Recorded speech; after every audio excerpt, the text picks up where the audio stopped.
Vous souvenez-vous de la fois où vous avez ouvert votre cœur à quelqu'un, lui avez confié vos peurs et vos angoisses les plus profondes pour qu'il transforme tout cela en commérage le lendemain?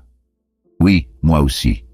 De quoi vous donner envie de construire une forteresse autour de vos émotions, de devenir un maître du stoïcisme et d'enterrer votre vulnérabilité 6 pieds sous terre. Mais voilà, se cacher ne fonctionne pas. Pas dans ce monde désordonné et interconnecté où l'authenticité est monnaie d'échange et la connexion est oxygène. Alors, quel est l'antidote à la gueule de bois de vulnérabilité et aux trahisons de confiance? Comment pouvons-nous naviguer sur cette corde raide entre nous protéger et laisser entrer les gens?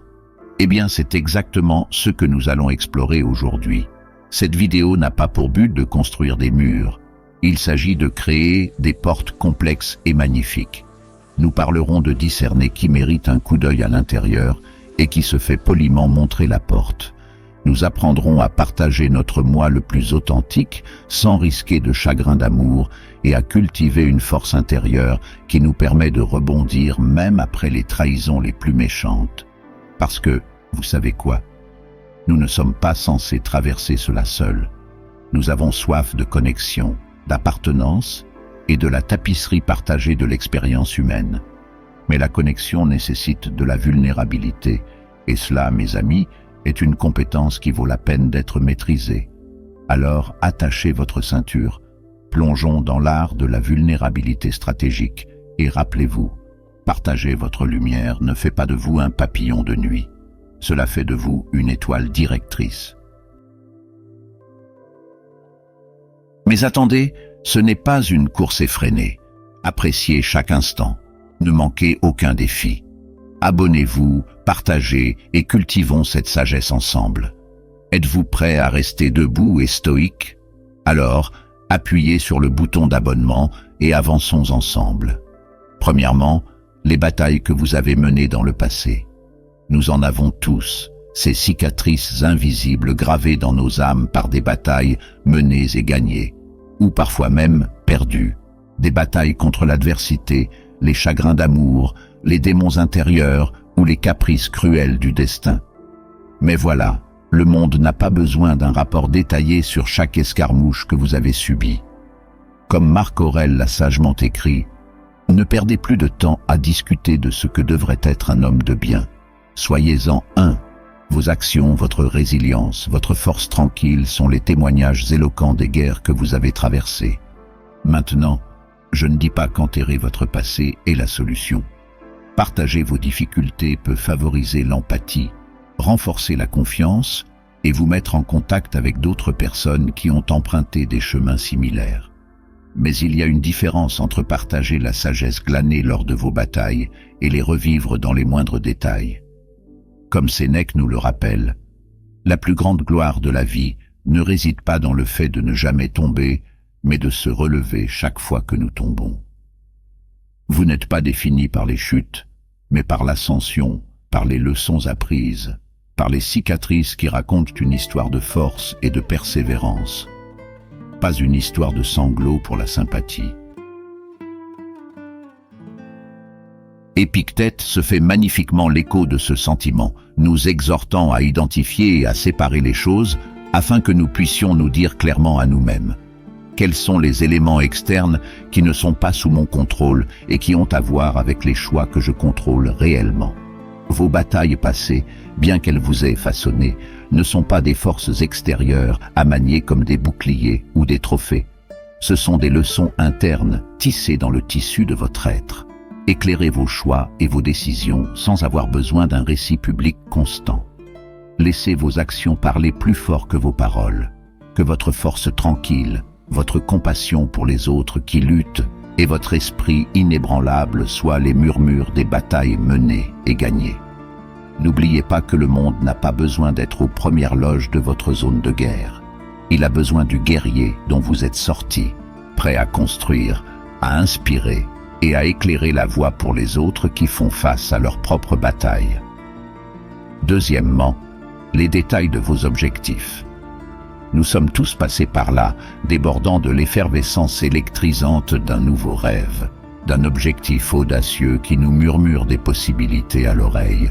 Il est tentant de le crier sur tous les toits, de cartographier chaque étape complexe sur les médias sociaux et de solliciter l'opinion de tous ceux que nous connaissons. Mais attendez, amis ambitieux, car c'est là que le stoïcisme lâche une bombe de sagesse.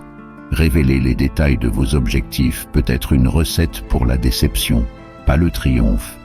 Pensez-y comme à l'escalade d'une montagne. Vous ne diffuseriez pas votre plan d'ascension à tous les grimpeurs du camp de base, n'est-ce pas?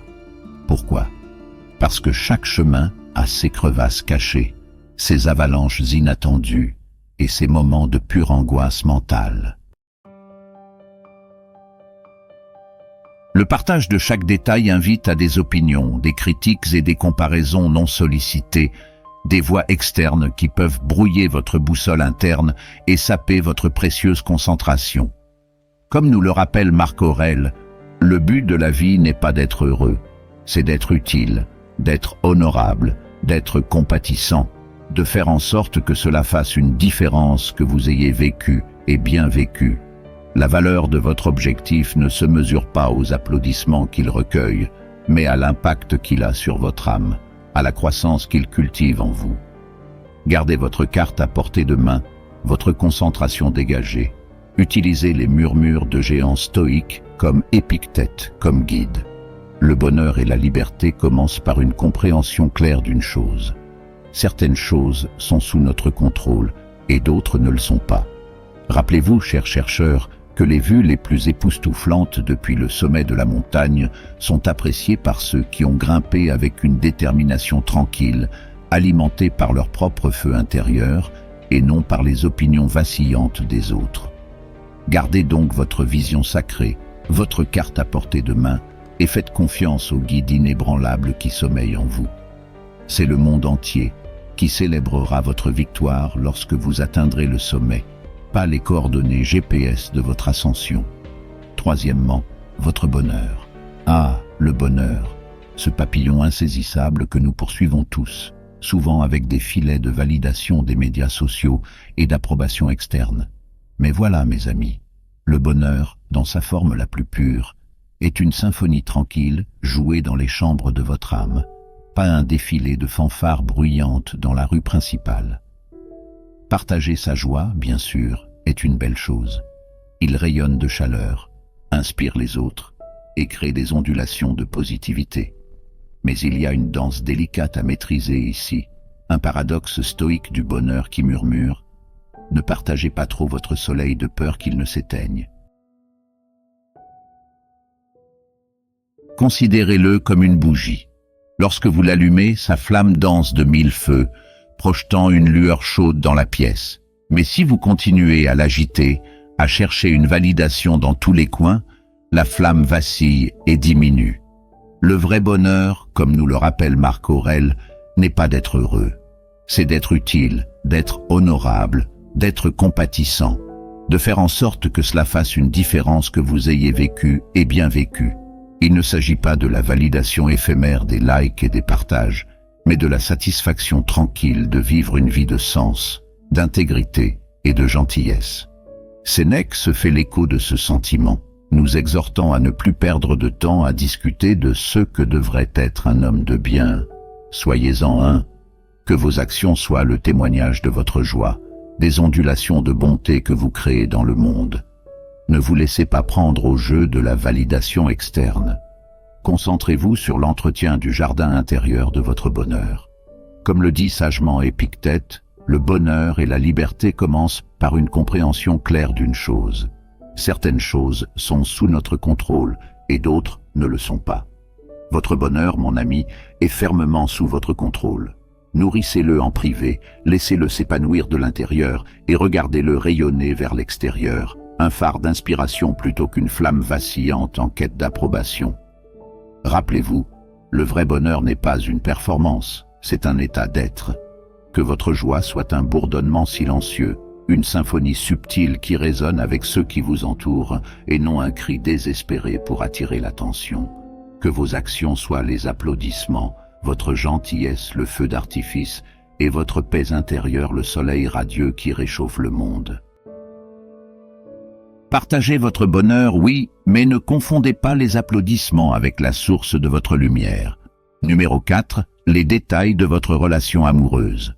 L'amour, oh, ce cocktail enivrant d'émotions, de rêves et de secrets chuchotés. Nous en avons envie, et quand nous le trouvons, l'envie de le crier sur les toits peut être presque assourdissante. Mais voilà, mes amis, l'amour, en particulier dans ses détails intimes, s'épanouit mieux dans un jardin clos, pas dans un parc public. Partager les détails de votre relation sur toutes les plateformes peut sembler être de la transparence, mais cela peut en fait affaiblir ses racines délicates. Considérez-la comme une orchidée rare, belle, précieuse et nécessitant des conditions spécifiques pour fleurir. Le faire exploser avec la lumière du soleil ou l'arroser trop avec des opinions non sollicitées peut flétrir ses pétales et retarder sa croissance.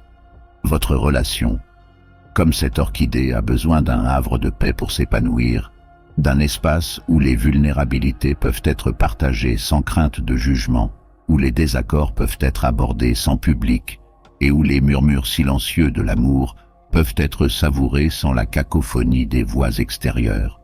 Comme nous le rappellent les enseignements Épictètes, la tâche principale dans la vie est simplement celle-ci: identifier et séparer les choses afin que je puisse me dire clairement quelles sont les choses extérieures qui ne sont pas sous mon contrôle et celles qui ont à voir avec les choix que je contrôle réellement.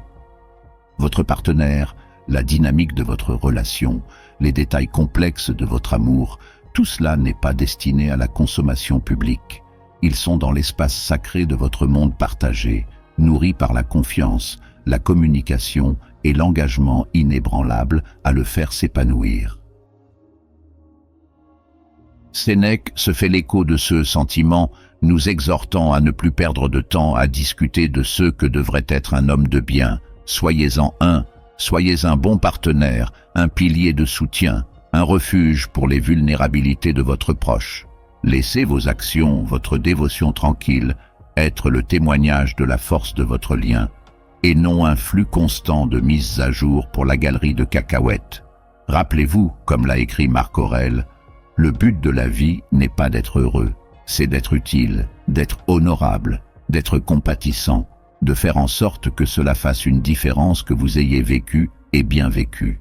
Laissez votre relation être cette différence, une source de force et de joie pour vous deux, pas une émission de télé-réalité que le monde peut disséquer. Alors gardez les murs de votre jardin solides, mes amis. Laissez votre amour s'épanouir dans l'intimité qu'il mérite, nourri par le respect mutuel, la confiance et une compréhension tranquille que les plus belles histoires sont souvent celles qui sont chuchotées, pas criées. Votre relation est un chef-d'œuvre, pas une exposition de musée. Protégez sa sainteté, chérissez son intimité et laissez-la s'épanouir dans le sol fertile de votre monde partagé. Cinquièmement, votre situation financière. L'argent, il fait tourner le monde, alimente nos rêves et déclenche parfois des angoisses que nous préférerions garder secrètes. Partagez nos détails financiers, qu'il s'agisse d'une abondance débordante ou d'une pénurie qui nous ronge, peut donner l'impression d'entrer dans un champ de mine sociale. Voici donc une bombe de vérité stoïque. La protection de votre situation financière n'est pas une question de secret. Il s'agit de préserver votre paix intérieure et de naviguer sur le chemin d'une véritable liberté financière. Considérez-le comme une carte au trésor.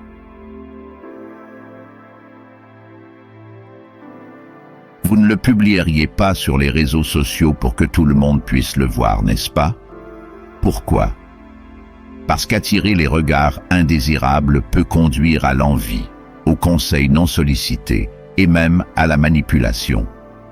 Votre parcours financier n'appartient qu'à vous, une carte dessinée avec de la sueur, du cran et peut-être quelques larmes. Gardez-le farouchement, non pas par honte, mais parce que vous comprenez profondément que votre situation financière est une question personnelle intimement liée à vos objectifs, à vos aspirations et à votre tranquillité d'esprit. Comprendre que le bruit extérieur peut brouiller votre attention et faire dérailler vos progrès, comme Sénèque l'a sagement dit, la richesse est l'esclave du sage, l'idole du fou.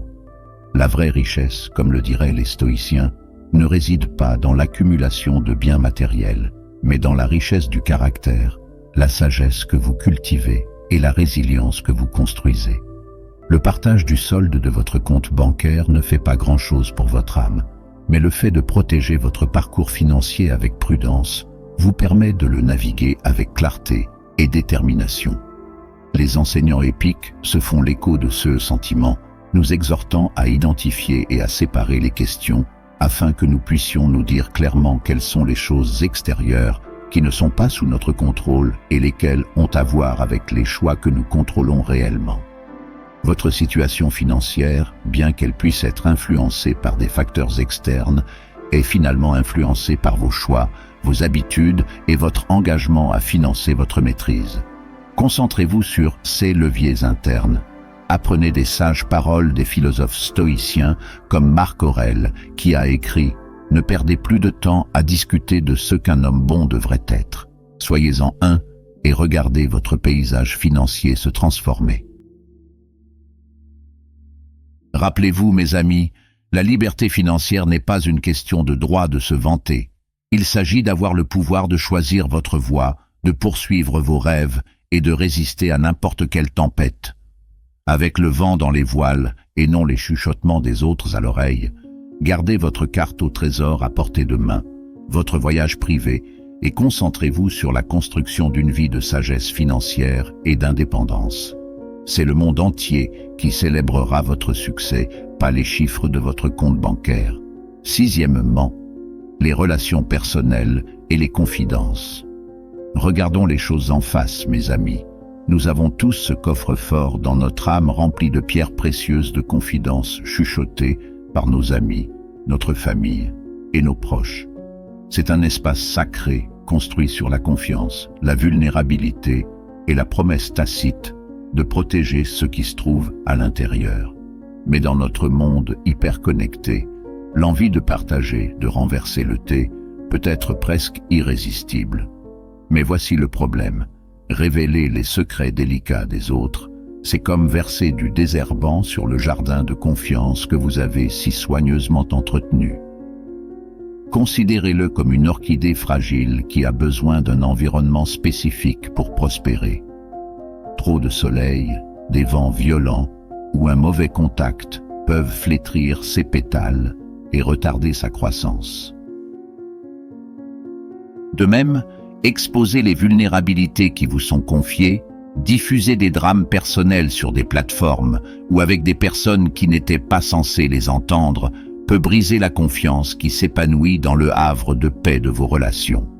Comme nous le rappellent les enseignants épiques, la tâche principale dans la vie est simplement celle-ci, identifier et séparer les choses afin que nous puissions nous dire clairement quelles sont les choses extérieures qui ne sont pas sous notre contrôle et celles qui ont à voir avec les choix que nous contrôlons réellement.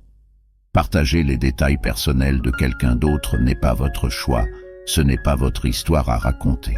Garder leur confidence est un témoignage de votre caractère, un serment silencieux de loyauté qui renforce le fondement même de votre lien. Sénèque fait écho à ce sentiment, nous exhortant à ne plus perdre de temps à discuter de ce que devrait être un homme bon. Soyez-en un, soyez un pilier de la discrétion, un confident digne de confiance, un refuge pour les angoisses et les rêves chuchotés. Laissez vos actions parler plus fort que vos paroles, démontrant votre engagement indéfectible à garder les secrets qui vous sont confiés. Rappelez-vous, comme l'a écrit Marc Aurèle, le but de la vie n'est pas d'être heureux, c'est d'être utile, d'être honorable, d'être compatissant, de faire en sorte que cela fasse une différence, que vous ayez vécu et bien vécu. Laissez votre loyauté être cette différence, un phare de confiance dans un monde où la confidentialité est souvent une vertu oubliée. Alors mes amis, cultivez le jardin de la confiance dans vos relations. Laissez la discrétion être votre engrais, votre loyauté la lumière du soleil, et votre silence inébranlable la barrière protectrice contre les vents violents des commérages et du jugement. Lorsque quelqu'un vous chuchote un secret à l'oreille, sachez qu'il s'agit d'un cadeau précieux, d'une orchidée fragile confiée à vos soins. Nourrissez-la d'un cœur doux, d'une résolution inébranlable, Et rappelez-vous que l'épanouissement de la véritable amitié s'épanouit mieux dans le sol fertile de la discrétion inébranlable. Septièmement, maintenir l'éthique et les valeurs personnelles.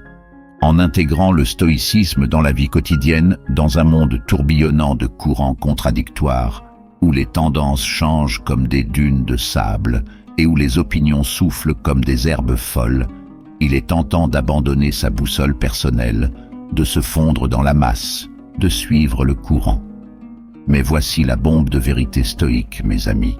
S'accrocher à votre noyau éthique, à la flamme inébranlable de vos valeurs, ce n'est pas s'accrocher à la faiblesse, c'est exercer le super-pouvoir ultime.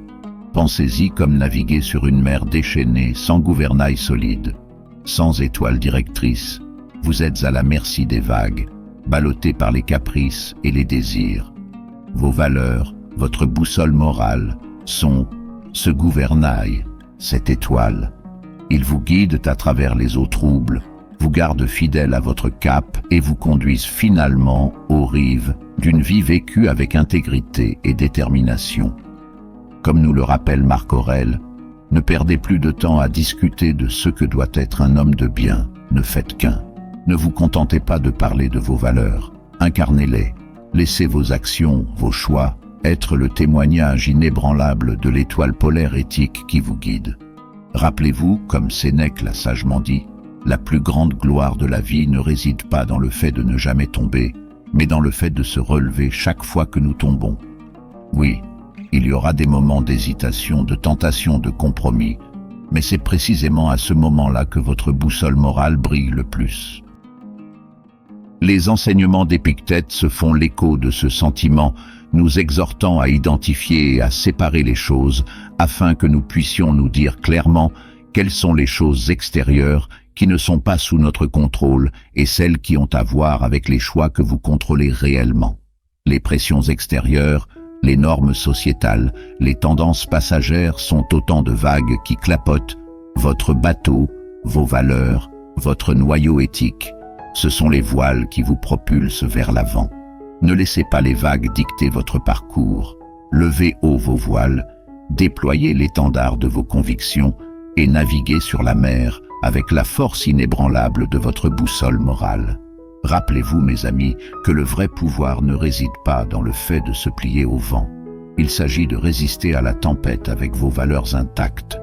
Défendez fermement ce en quoi vous croyez, même quand c'est difficile, même quand c'est impopulaire. Soyez le phare dans le brouillard, le phare de l'intégrité dans un monde souvent enveloppé de nuances de gris.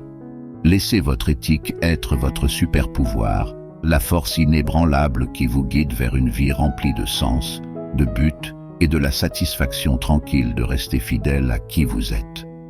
Alors, voilà, les amis, 7 choses que le stoïcisme nous conseille de ne pas exposer au monde, non pas par peur, ni par faiblesse, mais par une compréhension profonde que certaines choses ne sont que nôtres, des flammes précieuses vacillant dans les chambres de notre âme. Gardez-les farouchement, non pas pour construire des murs, mais pour cultiver des jardins vibrants à l'intérieur. Partagez votre soleil, chuchotez vos histoires, mais avec soin, avec discrétion, avec une compréhension stoïque que la vraie force ne réside pas dans la mise à nu de chaque cicatrice, mais dans la résilience tranquille d'une vie vécue avec un but, de l'intégrité et des valeurs inébranlables. N'oubliez pas que la vulnérabilité n'est pas une faiblesse, c'est un super pouvoir, mais comme toute superpuissance, elle doit être maniée avec sagesse. Choisissez donc judicieusement ce que vous partagez et gardez ce qui doit être gardé. Que vos actions soient votre voix la plus forte, votre éthique, votre étoile directrice et votre résilience, la forteresse qui protège les parties les plus précieuses de vous-même. Et maintenant, mes amis, alors que nous clôturons ce chapitre, je vous invite à approfondir la sagesse du stoïcisme sur ce canal. Vous trouverez des listes de lectures spécialement conçues pour cela, des voyages dans l'ancienne philosophie qui peuvent éclairer votre chemin dans ce monde moderne. Alors cliquez sur une liste de lectures, laissez les mots des géants stoïciens vous submerger, et rappelez-vous, la vie non examinée est une vie à moitié vécue.